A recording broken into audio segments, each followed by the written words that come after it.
To borrow a phrase from a recent description of Joe Biden, I am a well-meaning elderly man with a somewhat defective memory.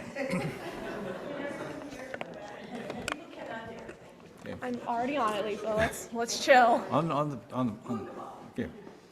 Please pardon me if I misremember some details. Okay.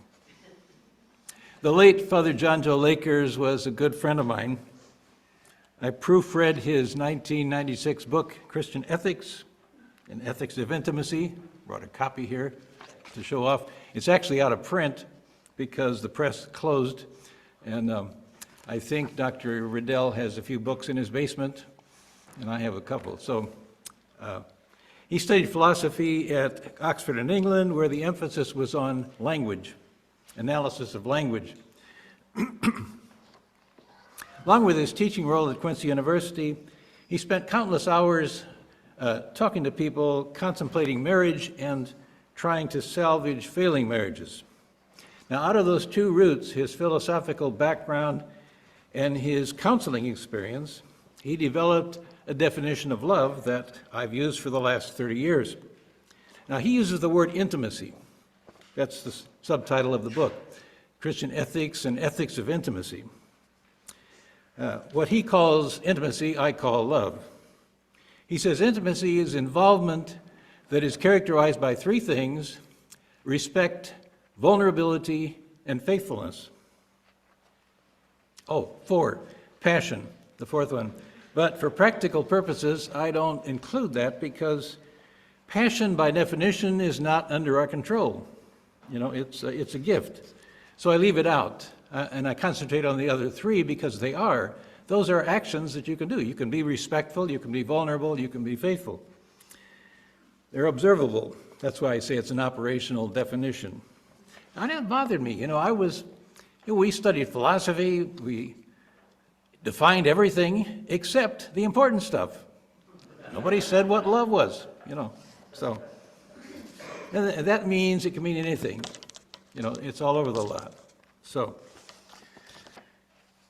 from my days working with Marriage Encounter, I remember the saying, love is a decision, which fits in right with this. Respect basically is courtesy. Somewhere in the writings of St. Francis of Assisi is a statement, which I can't find anywhere. With the Son of God sacrificing his life for us, it has become a matter of courtesy for us to accept salvation. So being saved is a matter of courtesy. But one very important aspect of respect is this: respect means we do not deliberately harm another person. Violence is the ultimate form of disrespect. Vulnerability. It's when we open ourselves up to someone by accepting the possibility of being hurt that it opens the door to love. It's only when people are vulnerable that they can really appreciate being loved. And the opposite, of course, is when we armor ourselves so that nobody can touch us. And faithfulness. It means you're involved with someone for the long haul. You don't do anything that would jeopardize future relations, future involvement with the person. You don't burn bridges. If I call you a slut, that one word can cause years of estrangement. So can words like liar and racist. We don't use those words. Marriage Encounter said, don't call people names. Use adjectives about yourself. So love is a combination of respect, vulnerability, and faithfulness. Now we say that God loves us. That means that God respects us, that God is vulnerable, that God is faithful. God doesn't use violence against us. God respects us, doesn't deliberately cause harm to us, doesn't use violence. Here's where another aspect of JJ's thinking comes in. He argues that the writings in the Bible tell us that how we should live are based on two different metaphors. One is the metaphor of judgment and punishment, and the other is the metaphor of intimacy. He keeps using that word metaphor. He's an analyst of language. The metaphor of Judgment and punishment you can see clearly in the book of Deuteronomy. God says, I set before you life and death. If you observe my laws and statutes, you will live. If you don't observe them, you'll die. The metaphor of intimacy appears first, he says, in the prophet Hosea. And then where the prophet portrays God as a man with an unfaithful spouse that he keeps accepting back despite her unfaithfulness. And it's developed further in prophets like Jeremiah and Isaiah and so on. It's most fully developed in Jesus' teaching. Our culture is heavily influenced by that metaphor of judgment and punishment. We don't want anybody to get away with anything. It's so opposite to the teaching of Jesus, who, as far as I can see, never himself personally punished anybody. He talked about terrible punishments, like the fires of Gehenna, but I argue those are metaphorical statements intended to get us to take life seriously. You know, this is serious business, living, but so that's fires of Gehenna are a way to emphasize them. Back in the 200s, the philosopher Origen maintained that God never condemns anyone to hell. The church never accepted that principle, and I don't accept it either, but I ask this. Jesus says, if your hand causes you to sin, cut it off. I don't know of anybody in history who's done that. That's a metaphorical statement. Then why aren't Jesus' statements about the fires of Gehenna also metaphorical? Here my sociology comes in. I think it's because belief in hell is useful for social control. You know, if God's going to condemn you to hell, I can burn you at the stake. That's small, not much a deal, big deal. The problem is that Christians feel they have to use every piece of writing in the Bible as a guide to how we should live. Jesus says one thing, but Moses said another thing. Therefore, Moses' image of God as judgment and punitive has to be part of Jesus' teaching. But Jesus also said, you have heard that it was said, but I say to you. And his changes are in the direction of replacing judgment and punishment with intimacy. Here's a different kind of angle on the whole thing. 4 ways of experiencing life. The relationship between religion and science is an important one. Perhaps one of the reasons for people's disinterest in religion is that religious groups have often opposed the findings of science. It's not just a problem for Christians. Islam has a problem of how to take science seriously. Science would go a lot better if scientists treated each other with respect, vulnerability, and faithfulness. And if the rest of us respected men and women of science. I get all this from the anthropologist Clifford Geertz. He wrote this article back in the 60s. See, that's my age coming out. He described 4 ways in which we humans experience the world. The first way is the way of common sense. He credited the phenomenologist Alfred Schutz with focusing on this way of experiencing life.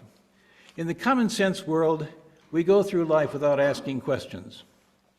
I don't ask if the cereal I'm about to eat is poisoned, though it's always possible that it's poisoned.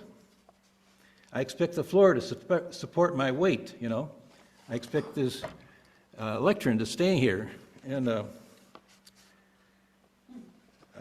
I expect the car to start, and most people to obey traffic laws.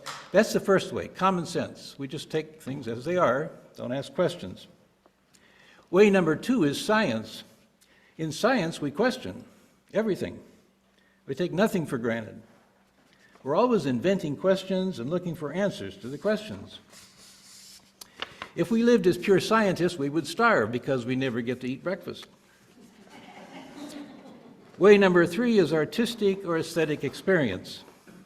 When we approach life this way, we don't ask questions, we just enjoy the visual or auditory or other sensual experience. And that thought really helped me to appreciate what art is all about. Way number 4 is the religious approach. The religious approach is like the common sense one, in that we don't question things, but it's different in that our lack of questions involves what you might call ultimate reality, the really deep issues of life, why we're here, and so on.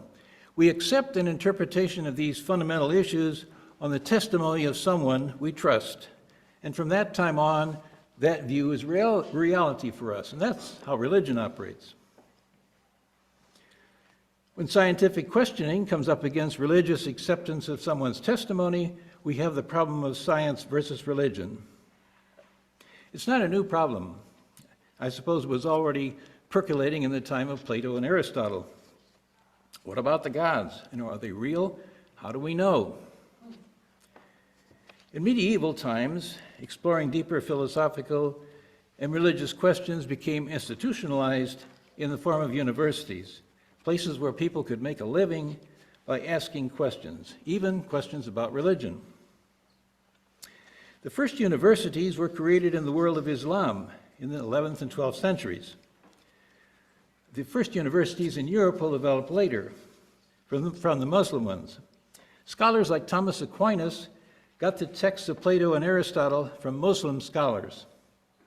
And it was Islam that preserved those texts for posterity. My seminary philosophy was called neo-scholasticism. The term meant it was a philosophy similar to the medieval thinkers called scholastics, like Thomas Aquinas. Those medieval scholastics authors regularly took account of the opinions of two Arab philosophers, theologians, whose Latinized names were Avicenna and Averroes. Aquinas got the texts of Plato and Aristotle from these Muslim scholars. And incidentally, Aquinas was condemned by the University of Paris because he was using pagan sources. It wasn't Averroes and Avicenna that bothered him, it was Plato and Aristotle. They were pagan sources. One question I've always asked is, what happened in Islam? The philosophical and theological questioning disappeared from the Muslim world. Somewhere along the line it got lost. And then a further question. If Muslim universities happened once, could they happen again? Wouldn't Islam be much more alive if serious questioning of its beliefs were allowed? If they couldn't engage in a discussion about stuff? I want to do a little aside here, which I forgot to put in here. There's a very neat movie video. I think it's about a good hour long. You can order it online. The title is The Sultan and the Saint. It refers to an event in the life of Francis of Assisi. He went to Egypt, where there was a crusade going on, and he crossed the lines from the crusaders into the camp of the Sultan, Malik al-Kamil, and spent several days talking with this man. And the Sultan gave him safe passage, I think, to the Holy Land places, which were what the Crusaders were trying to get to. It's, you can, as I say, you can buy it for $20 or something like that online. I thought you could get it free, but I couldn't figure that out. Empirical science. Before the 1600s, science was philosophical speculation. What people did before and during the Enlightenment was to add observation to theoretical speculation. Observations based on inventions like the telescope caused Galileo to question the story that the sun goes around the earth. Catholic Church authorities condemned him, which taught the Catholic Church a lesson. In 1989, Pope John Paul II made a formal apology to Galileo. A little bit late, but he got it done. There's a book called When a Pope Apologizes. That's the name. I think Pope John Paul II apologized something like 50 times for stuff that the church did. Where am I here? Okay. My favorite teacher was a man who spent most of his career teaching and doing archaeological research around Jerusalem. He said scholars of other faiths working with him asked him, "What if your archaeology uncovers something that contradicts what your church teaches?" And his answer are words that I've lived by: we can hold anything we can prove. We can hold anything we can prove. That's Catholic intellectual principle. Science is composed of observation and theory. Observation is using one of our senses. After we observed, we try to describe what we have observed. That requires language. So the terms we use are very important. We have to define what we're observing, and if possible, we put numbers on what we've observed. Observations lead to what we call correlations. A correlation is a statement when one thing happens, another thing usually happens. For example, when the COVID virus gets into your respiratory system, you develop certain symptoms. When a neighborhood is poor, the crime rate is high. Those are correlations. It's important to remember that we can never say when one thing happens, another thing always happens. For example, there may be 10,000 times when the second thing follows the first thing, but on the 10,001st time, it may not happen. There's no way to be sure that can't happen. When it does happen, science has to go back to the drawing board, like they did after Einstein came along and shook up Newton. After we observe something, we hopefully use mathematics to make our observations more accurate. Then we tell a story about what we observed, and the story is what we call theory. We observe that poor neighborhoods have high crime rates. When we say that poverty causes crime, we're telling a story. Telling stories is fiction. Theory is fiction. All theory is fiction, basically. So in science, we can never be absolutely sure about anything. That's useful to remember when we compare science and religion. In religion, I believe, we can never be absolutely sure about anything either, although my church has spent centuries believing that it can. That's why critics of the academic world accuse academics of destroying the social order. We're so used to hearing people talk as though they can be certain about what they're saying, that when we say we can't be certain about anything, we're accused of blasphemy.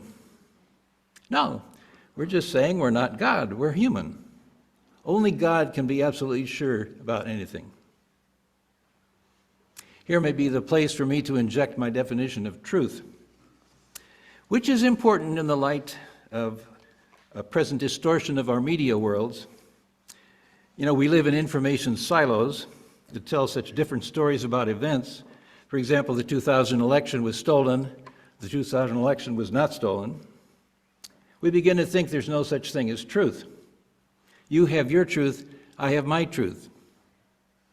My definition of truth is this: truth is the story that God would tell. There is a story that God would tell about any event. Either the election was stolen or it wasn't. Either you did steal from your neighbor or you didn't. When I say truth is the story that God would tell, I'm not presuming that you believe in God. We talk about an act of God. It's a legal technique for talking about an event that doesn't seem to have any human agency. You don't need to believe in God to use that term. You don't need to believe in God to say that truth is the story that God would tell. We have at least two ways to determine the story that God would tell. One is science, the other is the courts. Both ways are imperfect. Science doesn't always get the story that God would tell, and a jury trial doesn't always get that story either. You know, both of those can be manipulated and falsified and so on, but if you hang in there, eventually we seem to get to the story that God would tell. They're the best thing we have for trying to discover the truth. Marianne asked me to say a word about the synod taking place in the Catholic Church. Pope Francis has started this process, which is called the Synod, S-Y-N-O-D. It's a Greek word meaning meeting. It began 2 or 3 years ago with discussions at the local level all around the world of three broad topics. The first one was the relationships among the members of the church, which is labeled communion. the role that the church should play in reference to the world outside, the rest of the world, labeled mission, and how the church should be organized and led in order to carry out the imperatives that come from communion and mission. They labeled that participation. Let's see. Last October, there was a gathering in Rome of representatives from all over the world to discuss the results of 2 years of earlier consultation. I'm not familiar with what went on in those earlier consultations. The bishop of my diocese, Bishop Paprocki in Springfield, held his own synod 4 or 5 years ago. He made no effort to cooperate with the present synod process. I presume because he thinks he's already done the synod thing. I don't think he did. I took part in it. He didn't really have a process for welcoming discussion, you know. It was one of these deals where, we rubber stamped what he wanted. So, but since the bishop didn't lead, I didn't follow. Bishop Paprocki is not a fan of Pope Francis. He's on the board, the bishop is on the board of the Napa Institute, which is a wealthy Catholic think tank in California. There's a segment of United States Catholicism that sees Francis as heading in the wrong direction. The Franciscan order, of which I'm a member, is in the opposite camp. What impressed me about last October's meetings was that they took place in a large hall in Vatican City where everyone was seated at round tables. The participants included laymen and women, priests, bishops, cardinals, and in some sessions, sitting at a table along with everybody else, the Pope. Each participant had a computer screen and headphones, I presume, to deal with language issues. Next fall will be the final meeting in October. No one knows what'll come out of it. Ideally, discussions will proceed following rules developed in the movement for church unity called the ecumenical movement. Here's another set of ideas that I've followed for years, which I think are useful. Back in the 1960s, when I was still in the seminary, I attended a lecture by a Jesuit named Gustav Weigel. He was nationally known for his work in the ecumenical movement. He proposed 3 rules for dialoguing between churches. The 3 rules are: 1, you state your position as clearly and honestly as you can without watering down what you believe. Number 2, I state my position as clearly and honestly as I can without watering down what I believe. And 3, we let the result up to God's Spirit. Now there's vulnerability. Another way to describe how we should approach ecumenical dialogue, and dialogue about any contentious issue, is to say the dialogue must be conducted with love. Dialogue is one way we can use in order to deal with controversial issues like how to teach history, how to live together when people are describing their experience of gender and demand that other people acknowledge and respect their experience. I respect someone who tells me even though their birth certificate says they're male, they experience the world as a female person. I don't know how I should react to such a statement. I respect the person, and I don't assume they're deluded or lying. In time, science will give us more understanding about what's going on, but until then, we should treat each other with respect, vulnerability, and faithfulness. There's a story about how God would tell the story. There is a story that God would tell about slavery, how people experienced it, and its continuing effects. The belief that children are being harmed by stories about how slavery operated, that's a theory. If people tell this story, bad things happen. That's theory, that's fiction. It needs to be subjected to scientific examination, and if people's rights are involved, to the court system. Both the science and the court need to operate with respect, vulnerability, and faithfulness. We don't assume bad faith on the part of our opponents. We struggle with them. We don't try to destroy them. As Dr. King would say, we want to convert them. We want to get them to at least understand what we're saying. There's a professor of political science at Eastern Illinois University who's also a part-time Baptist minister named Ryan Burge. He's become known for his studies of religious trends using survey data, and especially for his study of the nuns, N-O-N-E-S. Here's his book, The Nuns. There's a survey question that asks, what is your religious preference? Response categories: Catholic, Protestant, Jewish, other, none. So that fifth one, none, traditionally, I mean, for the first 30 or 40 years of that survey, the General Social Survey, which started in 1972, it was basically atheists and agnostics. More recently, they've added another category to that, people who say nothing in particular. And that's become the largest part of the category of the nuns. People who say, what's your religious preference? Nothing in particular. They're not really atheists, they're not agnostics, they're just nothing in particular. 30% of the US population is in that category now, and it's growing. And that ends what I want to say.